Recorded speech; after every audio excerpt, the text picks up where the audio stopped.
स्वागत है आप सभी का अपने चैनल ऑनलाइन स्टडी 1.6 में। इस वीडियो में साइंस का वीवीआई ऑब्जेक्टिव प्रश्न देखेंगे। ये जो ऑब्जेक्टिव प्रश्न लिए हैं ये पिछले वर्ष बोर्ड एग्जाम में पूछा गया ऑब्जेक्टिव प्रश्न है। तो चलिए पहला नंबर प्रश्न को देखते हैं। तो देखिए पहला प्रश्न है, प्रकाश के परावर्तन के कितने नियम है। ऑप्शन ए में दिया है 1, ऑप्शन बी में दिया है 2, ऑप्शन सी में दिया है 3 और ऑप्शन डी में दिया है 4। तो देखिए प्रकाश के परावर्तन के 2 नियम होते हैं, तो इसलिए इसका सही उत्तर हो जाएगा ऑप्शन नंबर बी।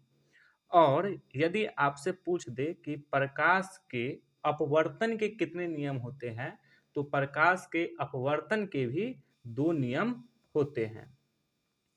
इसके बाद अगला प्रश्न है, किस दर्पण का बड़ा प्रतिबिंब बनता है। ऑप्शन ए में दिया है समतल, ऑप्शन बी में दिया है अवतल, ऑप्शन सी में दिया है उत्तल और ऑप्शन डी में दिया है इनमें से कोई नहीं। तो इसका सही उत्तर हो जाएगा ऑप्शन नंबर बी, अवतल दर्पण।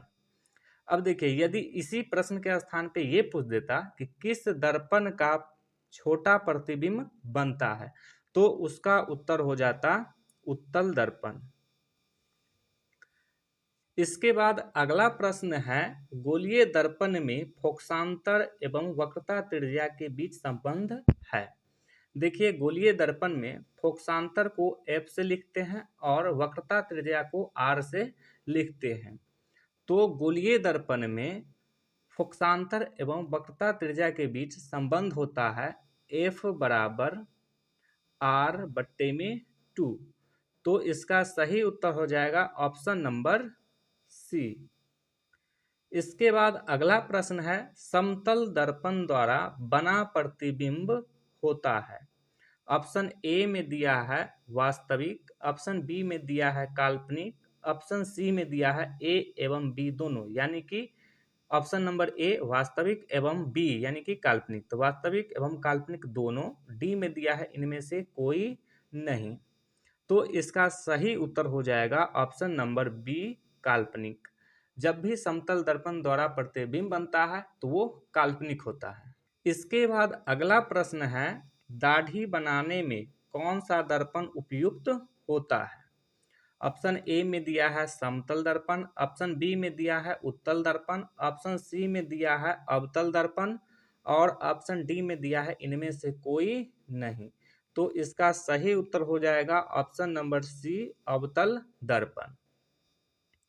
इसके बाद अगला प्रश्न है, परावर्तन के नियम से निर्धारित होता है। ऑप्शन ए में दिया है आपतन कोण बराबर परावर्तन कोण, परावर्तन कोण बराबर अपवर्तन कोण, ऑप्शन सी में दिया है आपतन कोण बराबर विचलन कोण और ऑप्शन डी में दिया है इनमें से कोई नहीं। तो इसका सही उत्तर हो जाएगा ऑप्शन नंबर ए, आपतन कोण बराबर परावर्तन कोण। इसके बाद अगला प्रश्न है, अवतल दर्पण की फोकस दूरी उसकी वक्रता त्रिज्या की होती है। तो अवतल दर्पण की फोकस दूरी जो है उसकी वक्रता त्रिज्या की आधी होती है। तो इसका सही उत्तर हो जाएगा ऑप्शन नंबर ए, आधी होती है। इसके बाद अगला प्रश्न है, उत्तल दर्पण द्वारा बना प्रतिबिंब होता है। तो देखिए उत्तल दर्पण से हमेशा सीधा प्रतिबिंब बनता है और काल्पनिक प्रतिबिंब बनता है। तो इसका सही उत्तर हो जाएगा ऑप्शन नंबर ए, हमेशा सीधा। इसके बाद अगला प्रश्न है, सोलर कुकर में व्यवहार किया जाता है। ऑप्शन ए में दिया है अवतल दर्पण का, ऑप्शन बी में दिया है उत्तल दर्पण का, ऑप्शन सी में दिया है समतल दर्पण का और ऑप्शन डी में दिया है पारावालयिक दर्पण का। तो इसका सही उत्तर हो जाएगा ऑप्शन नंबर ए, अवतल दर्पण का। इसके बाद अगला प्रश्न है, किस दर्पण का उपयोग सामान्यतः वाहनों के पक्ष दृश्य के रूप में किया जाता है। तो इसका सही उत्तर हो जाएगा ऑप्शन नंबर सी, उत्तल दर्पण का। इसके बाद अगला प्रश्न है, प्रकाश की किरणें गमन करती हैं। तो इसका सही उत्तर हो जाएगा ऑप्शन नंबर ए, सीधी रेखा में। इसके बाद अगला प्रश्न है, निम्न में से किस दर्पण की फोकस दूरी धनात्मक होती है? तो इसका सही उत्तर हो जाएगा ऑप्शन नंबर बी, उत्तल दर्पण की। इसके बाद अगला प्रश्न है, प्रकाश के अपवर्तन के कितने नियम हैं? तो देखिए, प्रकाश के परावर्तन के भी 2 नियम होते हैं और प्रकाश के अपवर्तन के भी 2 नियम होते हैं। तो इसका सही उत्तर हो जाएगा ऑप्शन नंबर बी, 2। इसके बाद अगला प्रश्न है, प्रकाश की चाल सबसे अधिक होती है। देखिए, प्रकाश की चाल निर्वात में सबसे अधिक होती है और निर्वात में प्रकाश की चाल कितना होती है? 3 गुने 10 के पावर 8 मीटर पर सेकेंड। तो इसीलिए इसका सही उत्तर हो जाएगा ऑप्शन नंबर सी, निर्वात में।